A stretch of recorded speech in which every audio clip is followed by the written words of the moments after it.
সকলকে স্বাগত। ডিএলএড 22-24 সেশনের দ্বিতীয় বর্ষের আপনাদের ফাইনাল পরীক্ষা শেষ হয়ে গেছে, কিন্তু এখনও আপনাদের একটি পরীক্ষা বাকি রয়েছে, সেটি হলো এক্সটার্নাল পরীক্ষা, যেটাকে সংক্ষেপে ম্যাক্রো টিচিং বলা হয়। এই পরীক্ষাটা কখন হবে, কি খাতা তৈরি করবেন, পরীক্ষাটা কিভাবে হবে, এই ব্যাপারে আমি ভিডিওর মাধ্যমে আপনাদেরকে জানাবো। আপনারা স্ক্রিনে লক্ষ্য করুন যে প্র্যাকটিকাম P3 বলে লেখা রয়েছে, school internship including practice teaching, যেটাকে সংক্ষেপে ম্যাক্রো টিচিং বলা হয়। ম্যাক্রো টিচিংয়ের ফুল মার্কস থাকবে 200 নম্বর, এক্সটার্নাল পরীক্ষার জন্য থাকবে 100 নম্বর, আর ইন্টারনালের জন্য থাকবে 100 নম্বর। আপনাদের ইন্টারনালের যে সমস্ত খাতা সম্পূর্ণ আপনাদের কলেজে জমা দেওয়া হয়ে গেছে। যদি কোনো অসুবিধা হয় আমাকে বলবেন, কিন্তু এই ভিডিওতে আমি শুধুমাত্র এক্সটার্নাল স্যারের বা এক্সটার্নাল পরীক্ষার জন্য কি খাতা তৈরি করবেন সেটাই আমি বলবো। প্রথমেই বলি পরীক্ষাটা কবে হতে পারে। আমি যতটুকু খবর পেয়েছি সেপ্টেম্বর মাস নাগাদ পরীক্ষাটা হবে। এরপর বলি যে পরীক্ষাটা কোথায় হতে পারে। পরীক্ষাটা হতে পারে আপনাদের কলেজের আশেপাশে কোনো প্রাইমারি স্কুলে হতে পারে, অর্থাৎ আপনারা যেখানে প্র্যাকটিস টিচিংয়ে গিয়েছিলেন সেই সমস্ত স্কুলের মধ্যে যে কোনো একটি স্কুলে আপনাদের এক্সটার্নাল পরীক্ষা হবে। এবারে আসছে এক্সটার্নাল পরীক্ষা বা এক্সটার্নাল টিচার কোন কোন খাতা আপনাদেরকে দেখবেন। প্রথমে যে খাতাটি আপনাদের করতে হবে সেটি হলো ম্যাক্রো লেসন প্ল্যানের ফাইনাল খাতা।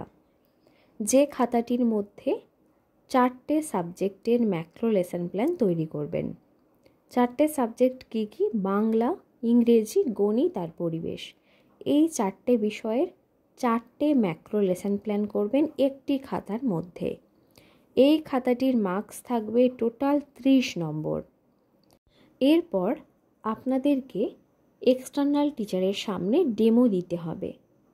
বাংলা, ইংলিশ থেকে যে কোনো একটি বিষয় আপনারা পড়াবেন, ইভিএস, ম্যাথ থেকে যে কোনো একটি বিষয় আপনাদের পড়াতে হবে।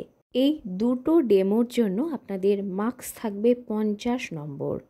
তাহলে আগে যে 30 নম্বর খাতার জন্য আর এই ডেমো দেওয়ার জন্য 50 নম্বর থাকবে, তাহলে টোটাল হলো 80 নম্বর।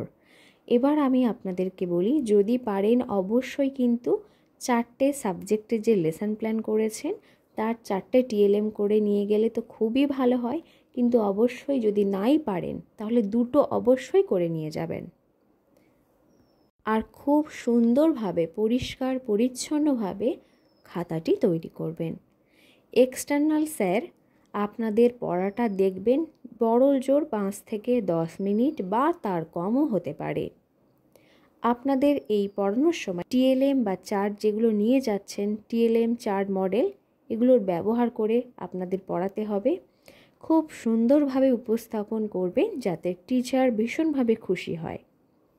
আশা করি আপনারা এইটুকু বুঝতে পেরেছেন যে একটি খাতার মধ্যে 4টি লেসন প্ল্যান থাকবে, যার টোটাল মার্কস থাকবে 30 নম্বর। সেটাকে বলা হচ্ছে ফাইনাল ম্যাক্রো লেসন প্ল্যানের খাতা। দুটো ডেমো দিতে হবে, 25-25 করে নম্বর থাকবে, 50 নম্বর, তাহলে টোটাল হলো 80 নম্বর। এর সাথে আরেকটি খাতা দেখবেন, সেটি হলো আদার্স ইন্টার্নশিপ অ্যাক্টিভিটির খাতা। দুটো অ্যাক্টিভিটি লিখতে হবে। এটা কিন্তু স্কুল বেসড অ্যাক্টিভিটি নয়, এটা হলো আদার্স ইন্টার্নশিপ অ্যাক্টিভিটি। এই খাতাটির মার্কস থাকবে 20 নম্বর, তাহলে আগে ছিল 80 আর এই খাতাটি হলো 20, তাহলে টোটাল হলো 100 নম্বর। আশা করি আপনারা এটুকু বুঝতে পেরেছেন। এক্সটার্নাল পরীক্ষার জন্য তাহলে টোটাল 2টি খাতা আপনারা রেডি করবেন। এর সাথে একটা কথা বলে রাখি, এক্সটার্নাল স্যার কিন্তু আপনাদের ইন্টারনালের খাতাগুলো অনেক সময় দেখেন, সেহেতু কলেজ থেকে যে খাতাগুলি আপনাদেরকে করতে বলেছে অবশ্যই সেগুলো তৈরি করে কিন্তু কলেজে জমা করে দেবেন এক্সটার্নাল পরীক্ষার আগে। তাহলে এক্সটার্নাল পরীক্ষার জন্য আপনারা টোটাল 2টো খাতা রেডি করবেন, সাথে অবশ্যই টিএলএম তৈরি করবেন। ভিডিও যদি আপনাদের ভালো লাগে বন্ধুদের সাথে শেয়ার করে দেবেন, চ্যানেলটিকে সাবস্ক্রাইব করবেন। এই ভিডিওটির ডেসক্রিপশন বক্সে টেলিগ্রাম গ্রুপের লিংক দেওয়া থাকবে, সেখানে জয়েন হয়ে যাবেন। ধন্যবাদ।